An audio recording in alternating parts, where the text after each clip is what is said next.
Olá pessoal, tudo bem com vocês? Bom, hoje o nosso vídeo ele vai dar sequência à nossa série sobre os fundamentos do serviço social. Hoje nós vamos discutir a relação igreja, serviço social e relações de produção capitalistas no período de gênese da profissão. É o segundo capítulo do livro O Serviço Social na América Latina, do professor Manuel Manrique Castro. Na nossa última aula trabalhou o primeiro capítulo desse livro e a aula de hoje vai trabalhar o segundo capítulo, dando seguimento a essa série sobre os fundamentos do serviço social.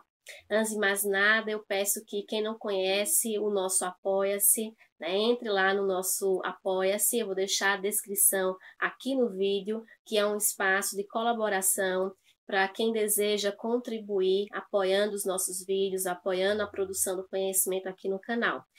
Desde já também eu quero agradecer a nossa primeira apoiadora, a Aniele, que tem contribuído muito com o canal. Quem não conhece o Apoia-se, acesse o link aqui embaixo, lá você escolhe as maneiras como você deseja apoiar o nosso conteúdo, tá? Então o apoiador ele vai ter acesso a conteúdos exclusivos semanalmente e ele faz o seu apoio mensal. Lembrando que o Apoia-se é uma ferramenta para estimular, a produção do conteúdo, mas o conteúdo aqui no YouTube continua exatamente igual, tá certo? Se você também não tem a disponibilidade de estar nos apoiando, com essa ferramenta, não há problema algum, o nosso conteúdo aqui no YouTube continua exatamente da mesma forma, tá bom? Dito isso, nós vamos começar agora a nossa discussão a respeito do segundo capítulo do livro do professor Manuel Manrique Castro. Então, confiram logo após a vinheta.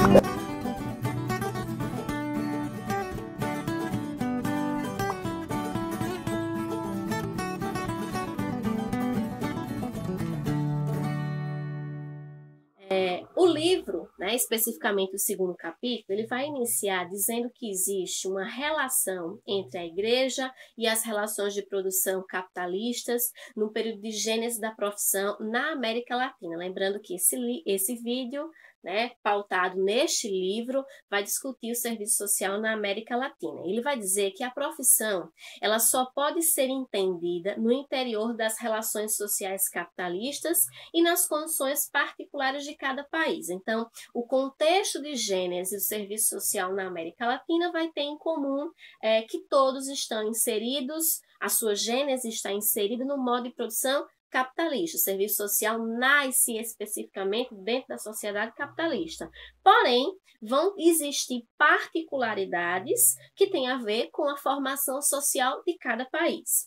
Ele vai seguir dizendo que o surgimento das primeiras escolas de serviço social na América Latina vai trazer mudanças significativas no percurso histórico da profissão. Então, nós vamos, a partir daí, trazer mudanças significativas para a profissão. O serviço social vai se ancorar em técnicas, para profissionalizar a sua prática profissional. No primeiro momento, será uma caridade tecnificada, e a gente vai avançar isso na discussão nos próximos vídeos. O livro vai continuar dizendo para a gente, o professor Manrique vai dizer que as formas de combatividade serão uma forma de réplica às formas de exploração, impondo ao capital a necessidade de articular mecanismos preventivos e de manipulação sob a forma de cuidado às necessidades dos trabalhadores. Isso é uma fala do professor. O que é que ele está querendo dizer? Com o agudizamento das expressões da questão social, com a precarização das condições de vida, a classe trabalhadora vai se organizar em movimentos sociais, portanto, vai articular e desenvolver a sua característica combativa e como um reflexo, como uma réplica a essa combatividade, o Estado e a burguesia vão articular situações para apaziguar essas situações. E a igreja será uma ferramenta importantíssima nesse apaziguamento, uma vez que vai empreender assistencialismo, caridade e filantropia como uma forma de minimizar essas situações sob o véu do cuidado às necessidades do trabalhador. Então, sempre terá esse véu, de um cuidado às necessidades do trabalhador. O trabalho faz parecer para o trabalhador que tem a ver com o cuidado com o mesmo, mas nós sabemos que não. que existem interesses por trás, certo? E aí, o material vai seguir dizendo: os conteúdos e as doutrinas de forte raiz cristã no interior desse processo operam como forças que são funcionais ao Estado burguês. Então, essa doutrina, essa lógica doutrinária da igreja, que vai ser utilizada pelo Estado burguês e pelo capital, no sentido de apaziguar e de harmonizar essa estrutura de classes, vai ter, obviamente, um forte cariz funcional aos interesses da burguesia. A igreja, nesse sentido, ela vai trabalhar no sentido da adequação da classe operária às necessidades do capital, que são necessidades de exigência de acumulação capitalista. E ele vai dizer ainda que a relação igreja e serviço social vai ter a sua origem especificamente com um movimento chamado Ação Católica, que é um movimento dos leigos, da intelectualidade leiga ou laica da igreja, que vai ser estritamente ligada à hierarquia, né, da igreja, ou seja, a Ação Católica é um movimento dos intelectuais produzidos pela Igreja Católica que vão se organizar para proporcionar, para contribuir com o processo de recristianização da sociedade. E aí o professor Manuel Manrique Castro diz isso na discussão sobre o serviço social na América Latina, só que isso vai ter um ponto em comum com o serviço social no Brasil também, tá? Claro que o serviço social compõe a América Latina, obviamente, mas vamos trazer o exemplo do caso específico do serviço social no Brasil. Tanto no livro Relações Sociais e Serviço Social no Brasil, da professora Marilde Yamamoto e de Raul de Carvalho, quanto no livro Serviço Social e Filosofia, das Origens a Araxá, e no livro do professor Manuel Manrique Castro, nós temos uma situação que é muito similar. Que situação é essa?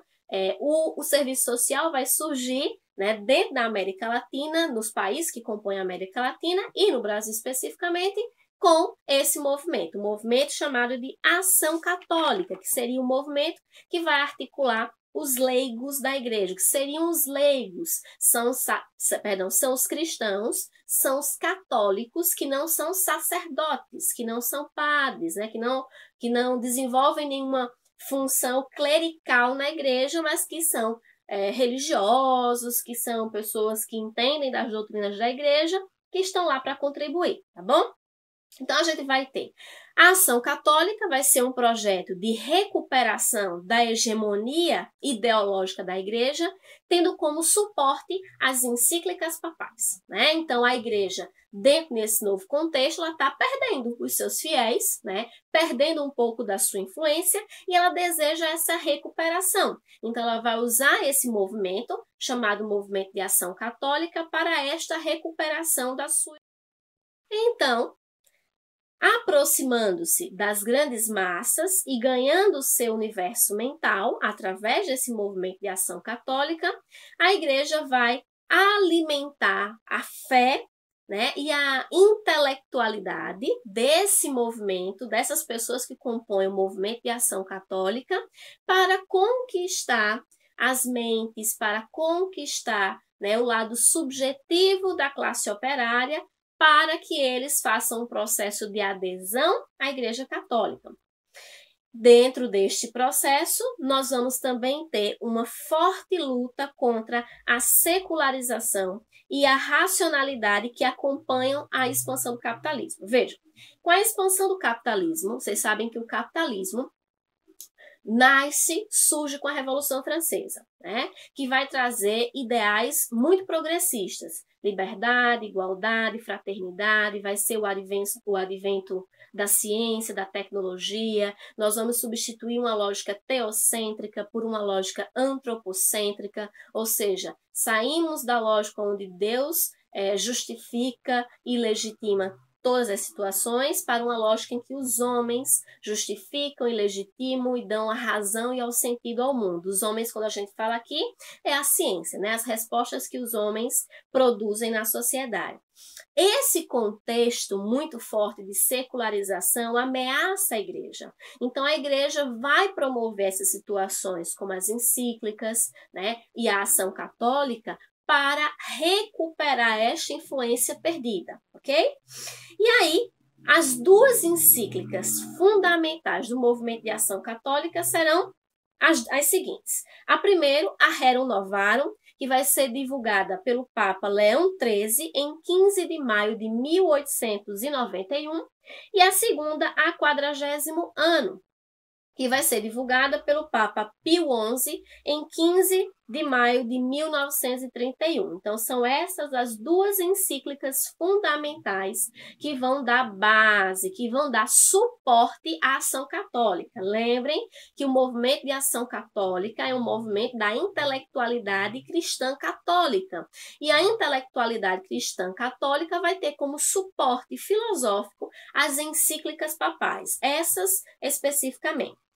A Rerum Novarum, ela vai se dividir em duas partes. A primeira, a solução proposta pelo socialismo, e, segundo, a solução proposta pela Igreja. Na solução proposta pelos socialistas, a encíclica vai tecer uma forte crítica, colocando isso como extremamente negativo. Vai dizer, inclusive, que quando os socialistas lutam contra o Estado, eles operam contra a justiça natural, né? Porque eles acreditam que esse processo de desigualdade entre as classes é um processo natural, né? Um processo dado por Deus, por uma relação de divindade que não deve ser alterado, no máximo minimizado, ok? Então, inclusive, a Igreja não vai reconhecer a contradição que existe na sociedade entre capital e trabalho. Ela vai dizer que isso não procede e não deve ser estimulado. Okay? A encíclica ainda vai mencionar a necessidade de tocar no cerne da questão social e que esta tarefa de tocar no cerne da questão social é uma tarefa da Igreja. Só que a Igreja vai tocar neste cerne das problemáticas sociais, da questão social, dentro de uma perspectiva moralizante, dentro de uma perspectiva que culpabiliza o indivíduo e dentro de uma perspectiva que naturaliza as desigualdades sociais, certo? A encíclica coloca que Deus considera, né, que as terras elas são dadas para todos, mas não de forma equitativa. Né? Ou seja, o que ela está querendo dizer? Ela está consagrando o direito natural à propriedade privada. Então, Deus deu terras a todos, mas não de forma equitativa. Alguns têm mais terras do que outros, e quem porventura não tiver terra, aqui é inclusive uma citação, aspas, não há nenhum mortal que não viva do que a terra produz.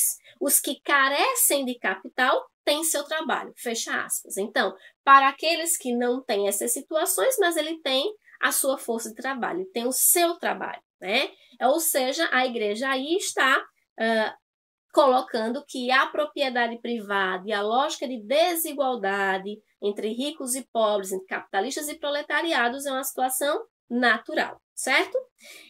E a Igreja vai dizer, portanto, que o direito à propriedade privada é um supremo direito, né? Então, obviamente, ela vai se colocar contra qualquer perspectiva que seja contrária a essa lógica. A desigualdade aqui é natural e necessária. E necessária o quê? A variedade de talentos e ofícios. Só que aqui há uma confusão, né? A Igreja acha nesse momento que a desigualdade ela é necessária graças à variedade de ofícios e talentos. A gente está confundindo desigualdade com diversidade. É claro que a sociedade é diversa, é diferente, mas ser diversa, ser diferente, é completamente contrário à desigualdade social. Desigualdade social tem a ver com produção e distribuição da riqueza, né? Não tem a ver com as diferenças e as particularidades de cada um. Então, aqui há uma confusão nessa compreensão, ok? E aí a Igreja vai promover um assistencialismo muito forte, utilizando a ótica da conciliação entre as classes, né? Ricos e pobres precisam viver em harmonia, precisam ser uma relação muito dócil, uma relação pacífica, né? E para isso, o que é que se coloca? Os ricos, né, aqueles que detêm mais terras, né, enfim, ou toda a terra, eles precisam moderar um pouco no seu processo de exploração. Ou seja, você pode explorar, mas não explore demais, né? Então, utilize da mão de obra do trabalhador, mas não a exaustão, né? A igreja vai dizer que os patrões não devem utilizar-se do seu poder para escravizar os seus operários. Mas em nenhum momento se toca que a que a exploração não deva acontecer. Ela pode acontecer, mas em níveis toleráveis, né? E, por sua vez, a classe operária deve entender e aceitar com resiliência, com um modo pacífico, a sua condição. Entender que se ela está nessa posição é pela vontade de Deus, então, portanto, é importante aceitar as situações que Deus coloca. Porque dentro desse pensamento da igreja, o pensamento contestatório, o pensamento questionador, o pensamento revolucionário é considerado negativo. Isso faria mal ao espírito, porque um espírito que se revolta não seria um espírito em harmonia com Deus. O espírito em harmonia com Deus seria um espírito pacífico, resiliente, que aceita as situações, ok? Já na segunda encíclica, a 40º ano, ela vai trazer um novo apelo aos cristãos. E qual seria esse novo apelo? Na página 54, eu vou ler uma citação para vocês. Aos nossos muito amados filhos eleitos para tão grande obra, recomendamos que se entreguem totalmente à educação dos homens que lhes confiamos e que nesta tarefa verdadeiramente sacerdotal e apostólica usem oportunamente todos os meios para os meios mais eficazes da educação cristã. Ensinar aos jovens, instituir associações cristãs e fundar círculos de estudo. Ou seja, a encíclica está sugerindo que o operariado aceite muito bem as atividades do movimento de ação católica nesse processo de recristianização da sociedade. E ele continua. O caminho que se deve trilhar está traçado pelas atuais circunstâncias. Como em outras épocas da história da Igreja, temos de enfrentar um mundo que, em grande parte, retrocedeu quase ao paganismo. Os primeiros e mais diretos apóstolos dos operários serão os operários mesmos. Buscar com afã esses apóstolos seculares, tanto operários como patrões, e escolhê-los com prudência concerne a vós e ao vosso clero. Então, aqui a encíclica está se colocando de forma, muito contundente que os trabalhadores devem aceitar as orientações do movimento de ação católica, tendo em vista que o contexto é um contexto de paganismo ao qual deve-se ser combatido. Ok? Então, a proposta central é enfrentar esse paganismo e essa secularização. Essa encíclica, ela se desenvolve num espírito mais radical, porque a gente vai ter num contexto histórico internacional, um pouco depois da Revolução Russa e da Primeira Guerra Mundial. E aí a igreja está tentando trazer aspectos de recuperação da sua influência através também da recuperação de técnicas para a eficiência do seu trabalho assistencial, mas essas técnicas serão conservadoras, pautadas na filosofia da igreja, no Brasil especificamente pautadas na filosofia de São Tomás de Aquino, o tomismo e o neotomismo, né?